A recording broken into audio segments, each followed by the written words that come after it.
March 2020. I'm sitting at my kitchen table, laptop open, staring at my portfolio. I'm watching it drop 30% in 3 weeks. Every refresh, it's lower. Every news alert on my phone is screaming the same thing. This is the end. Everything's collapsing. Get out now. And I'm thinking, should I sell? I mean, everyone's saying this time is different. Pandemic, global shutdown, nothing like this has ever happened before. But then I remember this one skill. The skill that separates people who survive and make money from market crashes versus people who get absolutely destroyed by them. I learned this from J.L. Collins' book, The Simple Path to Wealth, and it completely changed how I invest. By the end of this video, you'll know exactly what to do the next time the market tanks. And it will tank again. Here's why every expert gets this wrong. Every single market crash, same story. The experts say, buy and hold is dead. This time is different. You need complex strategies. In a 2012 Money Magazine article, an economist and finance professor at MIT said markets were too volatile for buy and hold. His solution? Diversify across everything. Stocks, bonds, currencies, commodities. He's treating the symptoms, not the disease. Because after 10 years of investing through multiple crashes, I realized something. The problem isn't the market's volatility. The real problem is us, human psychology. We're about as good at handling market crashes as I am at handling spicy food. Terrible decision making, immediate regret, and a burning feeling that lasts way too long. So what's the actual disease we need to cure? Picture this. You check your portfolio and you've lost 25% in a month. 1 month, a quarter of your money, gone. Every headline is screaming market meltdown. Cable news is showing graphs that look like they're falling off a cliff. Your neighbor's freaking out, your coworkers sold everything, your brain goes into panic mode. And that's actually normal. It's evolutionary. We're wired to run from danger. But here's what actually happened during the so-called lost decade of the 2000s. The 2000s had 2 massive crashes.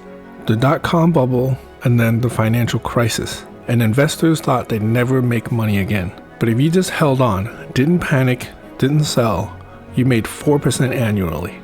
Not great, sure, but positive. Most investors, they sold after that first 25% loss. Then they bought back in partway through the recovery, locking in negative returns. Same market, opposite results.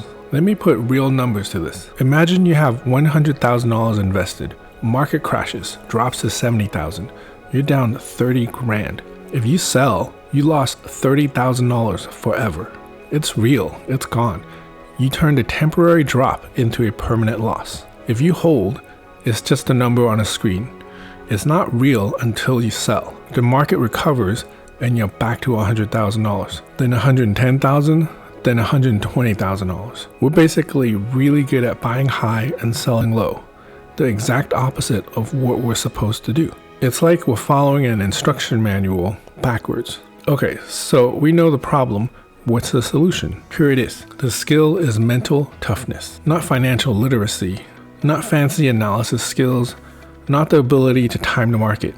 Mental toughness. It's the ability to do nothing when everything in your brain is screaming, do something. In my 10 years of investing, I've seen 3 major downturns. 2015 to 2016, that was rough. COVID crash in 2020, absolutely brutal. The 2022 bear market, when stocks dropped 20% and stayed down, every single time, you know who won?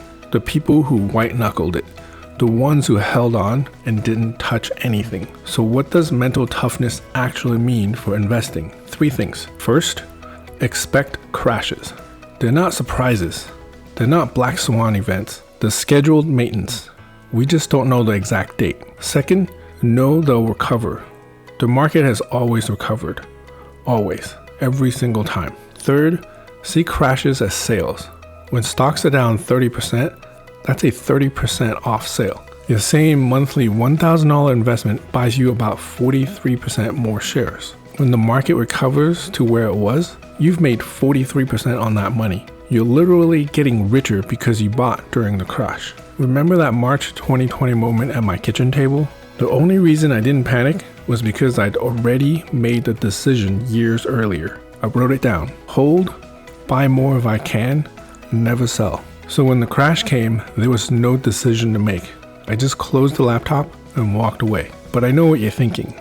That sounds nice in theory, but what about real life? Does this actually work? Let's talk about what mental toughness actually gets you. Imagine it's January 1985. You're about to put money into the S&P 500, the index that tracks the 500 biggest US companies. And I show up in a time machine and I tell you what's coming over the next 40 years. 1987, Black Monday. Biggest single day percentage crash in history. Bigger drop than anything in the Great Depression. Brokers were literally jumping out of windows. 2000 to 2002, dot-com bubble bursts. Tech stocks obliterated. Companies going to zero left and right. 2001, 9/11 terrorist attacks, then 2 long expensive wars. 2008, housing market crashes. Worst financial collapse since the Great Depression. Market drops 50%. Half your money gone. 2015 to 2016, the Great Fall of China. Global markets sell off for a full year straight. 2020, COVID crash. Market drops 30% in 3 weeks. Fastest bear market in history. 2022, inflation bear market. Stocks down, bonds down, crypto down, everything down. No place to hide.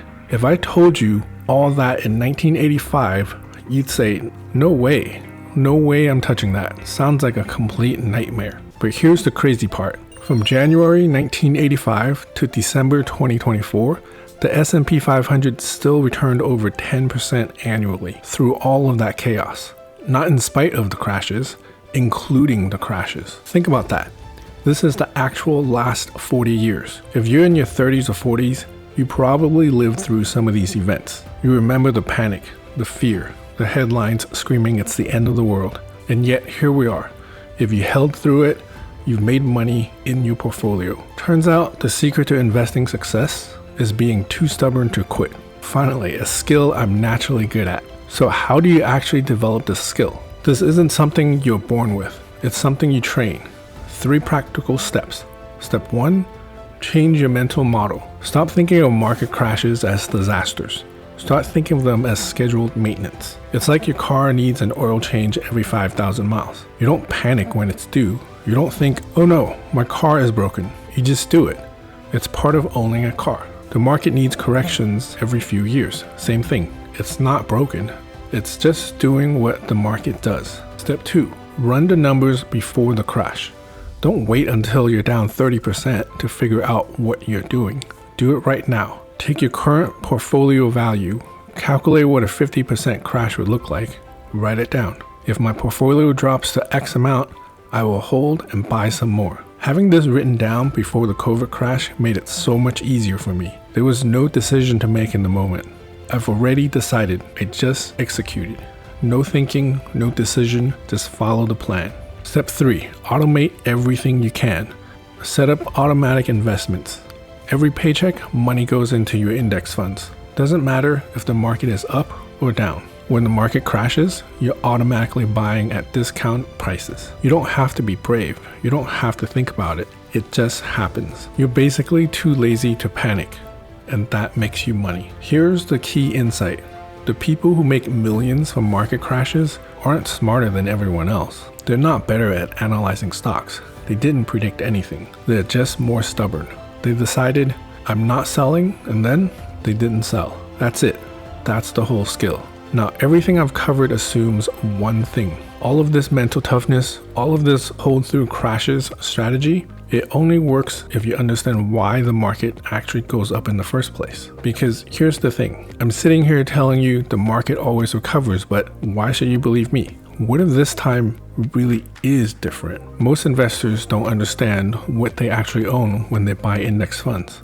These automated baskets that own hundreds of companies at once, they think it's just numbers on a screen.